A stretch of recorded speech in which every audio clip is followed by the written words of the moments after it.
Hello students, welcome back to Parth academy. मैं पार्वती प्रसाद आप लोगों का वेलकम करती हूँ अपने चैनल पर। आज हम स्टूडेंट्स पढ़ने जा रहे हैं क्लास 10 साइंस का लाइफ प्रोसेसेस का पार्ट 6। ठीक है, टॉपिक में बढ़ने के पहले मैं फिर से आपको एक रिमाइंडर दे रही हूँ स्टूडेंट्स की लाइव लेक्चर्स हमारे चालू है, जिनमें हम एनिमेटेड वे में आपको एक्सप्लेन कर रहे हैं। हमें ज्वाइन करने के लिए आपको जो नंबर की जरूरत है आपको वो मिल जाएगा इस वीडियो के एंड में। आप उस पर हमें कांटेक्ट कर सकते हैं और हमारे साथ एनरोल कर सकते हैं हमारे कोर्सेज में। और साथ ही बहुत सारे अच्छी अच्छी चीजें उसमें से सीख सकते हैं, बहुत सारे फायदे उठा सकते हैं, जैसे टेस्ट सीरीज है, मॉक टेस्ट एक्सेट्रा, बहुत कुछ उसमें होता है, असाइनमेंट्स होता है, जो आपको सब कुछ मिलेगा हमारे ऐप के थ्रू, जो कि हम लाइव लेक्चर के वक्त आपको सब कुछ बताएंगे। हमारे ऐप में भी आपको हर एक फीचर्स मिलेंगे। आप अगर हमारे बैचेस में एनरोल करते हैं तो बहुत सारे फायदे उसमें भी मिलेंगे। बढ़ते हैं अपने टॉपिक की तरफ। तो आज का टॉपिक है respiration in animals. Respiration in animals में हमने ऑलरेडी रेस्पिरेशन के बारे में काफी कुछ समझा है। प्लांट्स में हमने रेस्पिरेशन कैसे होता है वो देखा है, रेस्पिरेशन का डेफिनेशन क्या है वो देखा है, उसका प्रोसेस क्या है वो देखा है, उसमें एक्चुअली होता क्या है रेस्पिरेशन में वो हम देख चुके हैं। अब हम देखते हैं कि एनिमल्स में रेस्पिरेशन कैसे होता है। सी, एनिमल्स तो बहुत सारे, कुछ यूनिसेलुलर्स भी है जैसे कि अमीबा, प्लेनेरिया। थोड़े मल्टीसेलुलर में थोड़े लोअर ऑर्गेनिजम्स पे जाते हैं तो अर्थवर्म मिल जाता है। उससे थोड़ा हायर पे आते हैं तो फिशेस एंड प्रॉन्स मिलता है। देन इंसेक्ट्स पे आते हैं तो ग्रासहॉपर्स, कॉकरोच एक्सेट्रा। और जो लैंड है, लैंड पे हमको मिलेंगे ह्यूमन बींग्स, बर्ड्स। तो ये सभी ऑर्गेनिजम्स, ये सभी एनिमल्स रेस्पिरेशन करते हैं। क्योंकि मैंने आपको पिछले वीडियो में बताया हुआ है रेस्पिरेशन का मतलब क्या है। रेस्पिरेशन मतलब release of energy from food with help of oxidation reaction. जब ये ऑक्सीडेशन रिएक्शन होता है तो हमें ऑक्सीजन लगता है। तो ये जो प्रोसेस है जिसमें एनर्जी रिलीज होती है, ये हर एक ऑर्गेनिज्म में होता है, चाहे वो प्लांट हो चाहे वो एनिमल हो। तो जो एनिमल्स होते हैं उनमें एक पर्टिकुलर ऑर्गन दे दिया गया है। जैसे जैसे हायर ऑर्गेनिज्म में जाएंगे आप, वैसे वैसे एक पर्टिकुलर ऑर्गन मिल गया है उनको, ऑर्गन सिस्टम मिल गया है जिसके थ्रू वो रेस्पिरेशन कर सकते हैं। जैसे आप अमीबा और प्लेनेरिया को देखेंगे तो वो सेल मेम्ब्रेन के थ्रू रेस्पिरेशन करते हैं। अर्थवर्म को देखेंगे तो स्किन के थ्रू।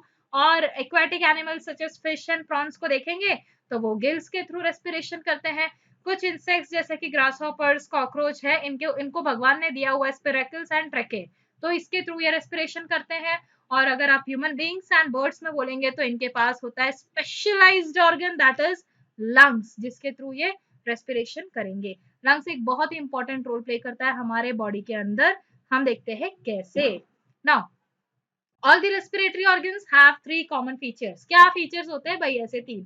देखो, all the respiratory organs have a large surface area, ताकि बहुत ज्यादा ऑक्सीजन वो अक्यूमुलेट कर सके। ठीक है, और वो बहुत ज्यादा ऑक्सीजन जो अक्यूमुलेट करेंगे वो ऑक्सीजन को वो आसानी से ब्लड के थ्रू पूरी बॉडी में पहुंचा सकेंगे। ठीक है, all the respiratory organs have thin walls, जिससे कि आसानी से ऑक्सीजन डिफ्यूज कर सके ब्लड वेसल्स के अंदर। ठीक है, इसीलिए, है ना, इसीलिए थिन वॉल्स होता है हमारे रेस्पिरेटरी ऑर्गन्स का, स्पेसिफिकली लंग्स का। All the respiratory organs like skin, gills and lungs have a rich blood supply or are rich in blood supply for transporting respiratory gases. क्या करते हैं ये? रेस्पिरेटरी गैसेस को ट्रांसपोर्ट करते हैं। क्यों? क्योंकि भाई इनमें ब्लड सप्लाई बहुत होता है। नाउ टेरेस्ट्रियल एनिमल्स क्या है? टेरेस्ट्रियल एनिमल्स जो है ब्रीथ करते हैं, यानी जैसे हम ब्रीथ करते हैं, सांस लेते हैं ना हम, अंदर ऑक्सीजन जाता है, रिलीज करते हैं कार्बन डाइऑक्साइड को, तो ये प्रोसेस को हम ब्रीदिंग कहते हैं। ब्रीदिंग करते हैं, breathe the oxygen from the atmosphere. But animals that live in water, अब जो वाटर में रह रहे हैं स्टूडेंट्स, जो एक्वाटिक एनिमल्स हैं, उनको ऑक्सीजन कैसा मिलेगा? Dissolved in water.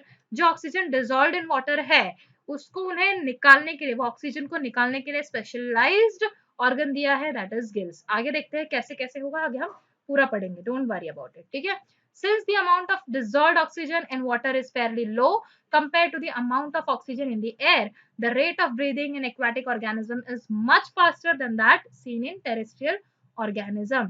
क्योंकि ऑक्सीजन जो है वाटर में थोड़ा कम डिजोल्व होता है एज कंपेयर टू एयर। अगर एयर में देखेंगे तो ऑक्सीजन बहुत है, पर अगर वही वाटर में देखेंगे तो ऑक्सीजन का कॉन्सेंट्रेशन कम होता है, जिसके वजह से एक्वाटिक ऑर्गेनिज्म क्या करते हैं, ज्यादा अमाउंट में मतलब ज्यादा ब्रीदिंग करते हैं, सो दैट बहुत ज्यादा ऑक्सीजन वो ले सके। हमको तो कम ब्रीदिंग में भी as compare to aquatic organism हमारे पास जितने भी 2-3 बार में या कम ब्रीदिंग में इनफ ऑफ ऑक्सीजन मिल जाता है, क्योंकि एयर में बहुत ज्यादा ऑक्सीजन प्रेजेंट है, इसीलिए एक्वाटिक ऑर्गेनिज्म फास्टर ब्रीथ करते हैं।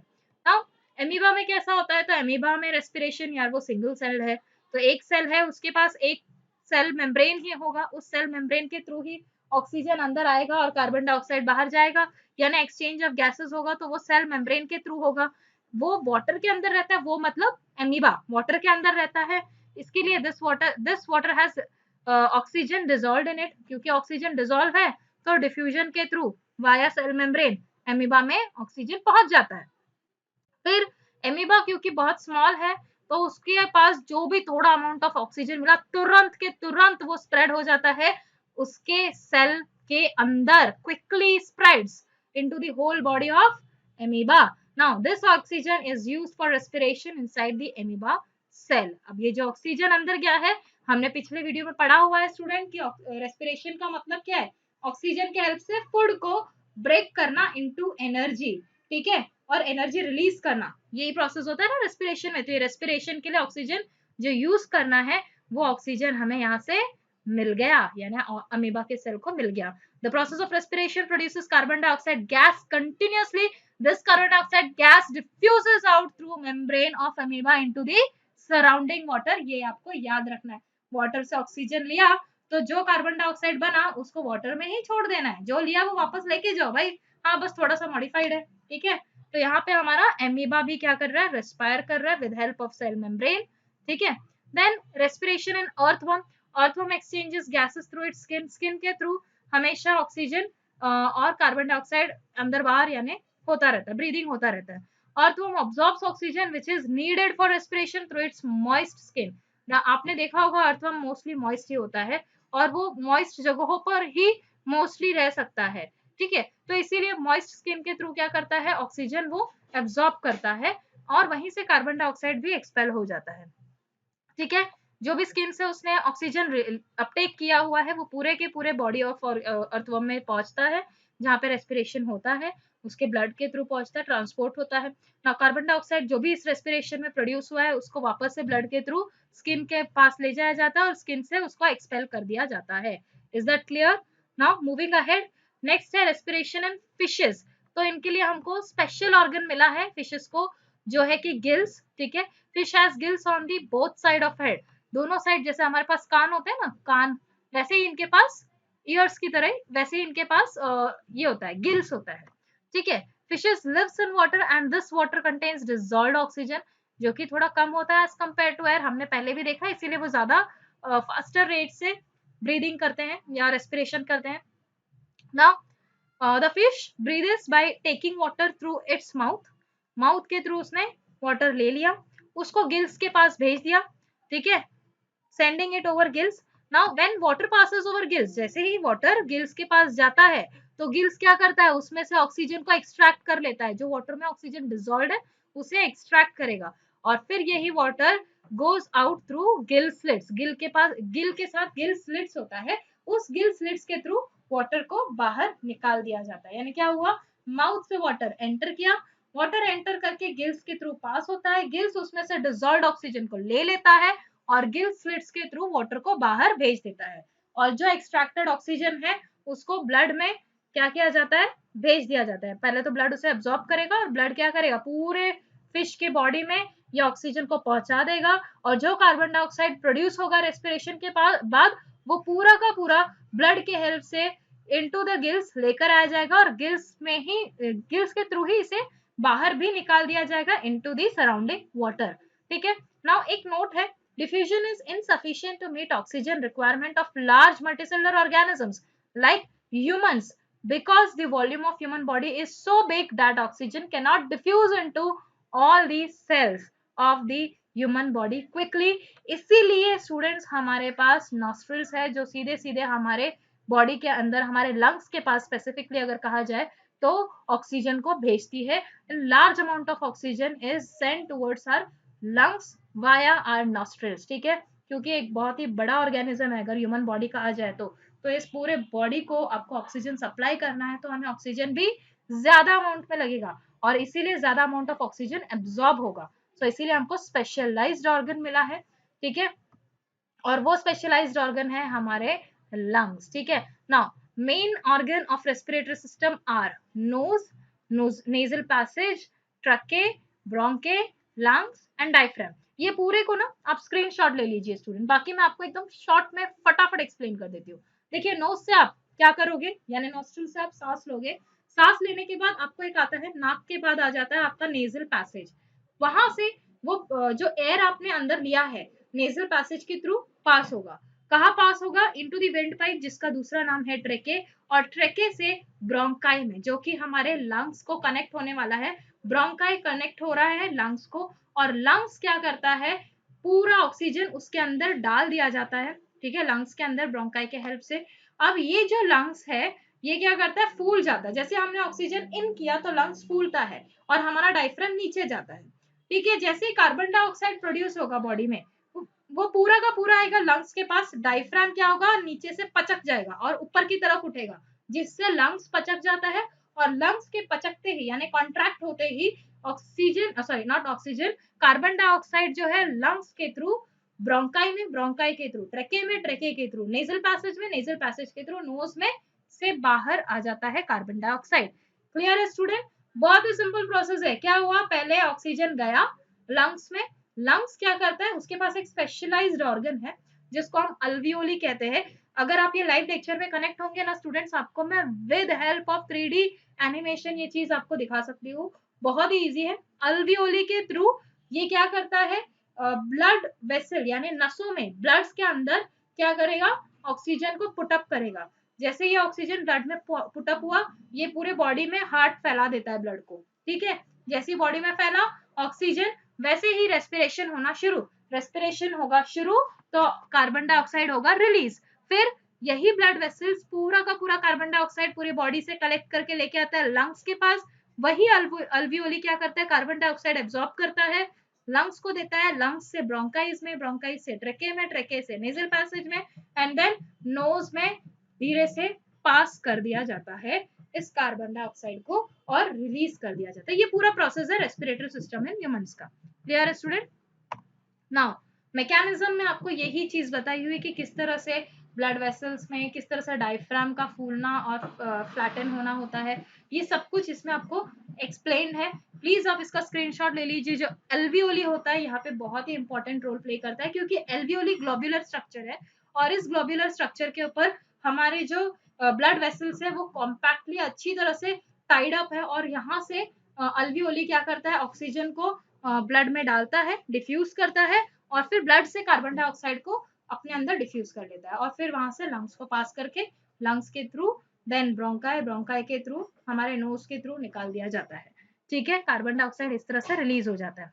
Now during the breathing cycle, when air is taken in and let out, the lungs always contain a residual volume of air so that there is sufficient time for oxygen to be absorbed and for the carbon dioxide to be released। ऐसा ना हो कि हमारा जो ट्रेके है, जो हमारा wind pipe है वो कोलैप्स हो जाए, इसके लिए कुछ अमाउंट ऑफ एयर रहता है। वैसे भी ट्रेके जो है कोलैप्स नहीं हो सकता, क्योंकि ट्रेके के ऊपर क्या होता है, कार्टिलेज की कवरिंग होती है जो उसको कोलैप्स होने से बचाती है, कोलैप्स यानी कि पचकने से बचाती है, ठीक है, ट्रेके को। तो इस हिसाब से हमको है प्रोटेक्शन, बट स्टिल हमारा लंग्स क्या करता है, कुछ अमाउंट ऑफ कार्बन डाइऑक्साइड को अपने पास रखता है, जब तक उसको नया अमाउंट ऑफ बहुत ज्यादा, जितना सफिशिएंट अमाउंट ऑफ ऑक्सीजन है वो पूरा मिल नहीं जाता, तब तक वो कार्बन डाइऑक्साइड को थोड़ा अमाउंट में रखता है, बाद में उसको रिलीज कर दिया जाता है। जैसे ऑक्सीजन एब्जॉर्ब हो गया, वो कार्बन डाइऑक्साइड रिलीज हो जाता है, ठीक है। Now carbon dioxide is more soluble in water than oxygen is and hence mostly transported in the dissolve form in our blood. तो क्योंकि कार्बन डाइऑक्साइड काफी ज्यादा सोल्यूबल है वाटर में और हमारे ब्लड में, इसी वजह से ये क्या होता है, काफी ज्यादा डिजॉल्व होके आता है। तो आई होप ये आप लोगों को पूरा क्लियर हुआ है रेस्पिरेशन क्या है। फिर rate of breathing, rate of breathing क्या है, कितना अमाउंट ऑफ ऑक्सीजन आपका इनटेक होता है। Process of breathing means pumps in oxygen into our blood and removes CO2। ये एक तो ऑक्सीजन अंदर गया, दूसरा CO2 रिलीज हुआ। Now breathing occurs involuntarily, but the rate of breathing is controlled by the respiratory system of brain. Brain control करता है. Brain तो हमारा सब कुछ है. ब्रेन हमारा सारा सिस्टम का बोलते भगवान है, बिकॉज यही सबको कंट्रोल कर रहा है. हमारे बॉडी के हर एक ऑर्गन को ब्रेन कंट्रोल करता है. तो रेट ऑफ ब्रीदिंग भी हमारे रेस्पिरेटरी सिस्टम ऑफ ब्रेन के हिसाब से ही चलता है. The average breathing rate in an adult man at rest, जब वो बैठा हुआ है या शांत है, रेस्ट पोजिशन पे है, तो होता है 15 to 18 टाइम्स पर मिनट. दिस ब्रीदिंग लगभग 20 मिनट, 20 टाइम्स भी बोल सकते हो. This breathing rate increases with increased physical activity. जैसे कि आप भाग दौड़ कर रहे हो, चल फिर रहे हो, कुछ काम कर रहे हो, तो ये जो 15 to 18 है ना, ये लगभग 20 टाइम्स पर मिनट हो जाता है. Now oxygen required for breathing and respiration is carried by haemoglobin pigment present in our body. Oxygen कैसा है, ब्रीदिंग से हमने ऑक्सीजन लेके आया, लेकिन ब्लड में कौन इसको एब्जॉर्ब करता है, ब्लड में हीमोग्लोबिन ये ऑक्सीजन को एब्जॉर्ब करता है. स्टूडेंट्स एक बात मैं आपको बताना चाहूंगी, बहुत बार आपने देखा होगा जब आप टाटा सुमो में बैठे होते हो, तो टाटा सुमो में जो पीछे, अभी तो फिलहाल इतना नहीं होता, पहले के टाइम पर ऐसा होता था कि जब हम टाटा सुमो के पीछे वाले चेयर्स पे बैठे होते हैं, सीट्स पे बैठे होते हैं, तो वहां पर हमें घुटन होनी शुरू हो जाती थी, नौशिया होता था, उल्टी वगैरह आ जाती थी. तो रीजन क्या था, क्योंकि उधर जो फ्यूल है टाटा सुमो में, वो फ्यूल क्या है, इनकम्प्लीट कंबशन हो रहा है. और इनकम्प्लीट कंबशन की वजह से स्टूडेंट वहां पे कार्बन मोनोऑक्साइड रिलीज होता है. और कार्बन मोनोऑक्साइड जो है highly dissolve get dissolve in blood, यानी ऑक्सीजन से भी ज्यादा स्पीड में वो डिजोल्व होता है, जिस वजह से ब्लड को ऑक्सीजन नहीं मिल पाता है प्रॉपर अमाउंट में, और कार्बन मोनोऑक्साइड अंदर चला जाता है, जो कि पॉइजनस गैस है. दूसरी चीज कि ये कार्बन मोनोऑक्साइड से तो हमारा रेस्पिरेशन होगा नहीं, यानी कि फूड को एनर्जी में कन्वर्ट कर नहीं पाएंगे. तो अगर एनर्जी मेरी बॉडी को कंटिन्यूअसली नहीं मिल रही है, ऑक्सीजन मेरे बॉडी को कंटिन्यूअसली नहीं मिल रहा है, तो बॉडी सिक होना शुरू होती है. ठीक है, तो ये कार्बन मोनोऑक्साइड हमारे लिए हार्मफुल साबित हो जाता है. तो इसी वजह से जो कार्बन मोनोऑक्साइड है, अगर हमारे बॉडी में अंदर डिफ्यूज हो जाता है, तो बहुत सारे प्रॉब्लम्स जैसे कि headache, nausea, breathing issues etcetera आ जाता है. टायर्डनेस होता है, लैक ऑफ एनर्जी हो जाती है. तो ये सारी चीजें होती है. ठीक है, यानी डेफिशिएंसी ऑफ हीमोग्लोबिन भी अगर हो ब्लड में, तो इससे क्या होगा, ऑक्सीजन का अपटेक जो है कम हो जाएगा, रिड्यूस होगा, जिसकी वजह से ये सारी प्रॉब्लम, ब्रीदिंग प्रॉब्लम्स, टायर्डनेस, अगर ऑक्सीजन का अपटेक कम है, तो ये प्रॉब्लम्स आपको होनी ही है. क्लियर है स्टूडेंट? ऑक्साइड क्या है, इसको आप प्लीज स्क्रीनशॉट ले लीजिए कि कार्बन मोनोऑक्साइड जो है, जब फ्यूल इनसफिशिएंट ऑक्सीजन के सप्लाई में बर्न होता है, तो इनकम्प्लीट ऑक्सीडेशन करने की वजह से फ्यूल में कार्बन मोनोऑक्साइड प्रोड्यूस होता है. ये कार्बन मोनोऑक्साइड पेट्रोल बर्न होने के साथ कार इंजन के थ्रू रिलीज होता है. और हीमोग्लोबिन की एफिनिटी जो है कार्बन मोनोऑक्साइड के लिए ज्यादा है एज कम्पेयर टू ऑक्सीजन, इसीलिए कार्बन मोनोऑक्साइड बहुत ज्यादा इनहेल हो जाता है, और इसके चलते हमें nausea etcetera problem, headache and उल्टी वगैरह आनी शुरू हो जाती है. सो इस टाइम पे person due to lack of oxygen can not respire properly, and hence वो सिक यानी कि बीमार हो जाता है. So students, this was all about respiration in animals. Live lectures पे एनरोल करिए और हमें बहुत ज़्यादा लाइक्स, शेयर एंड सब्सक्राइब करिए. Thank you student, take care, keep learning, keep growing.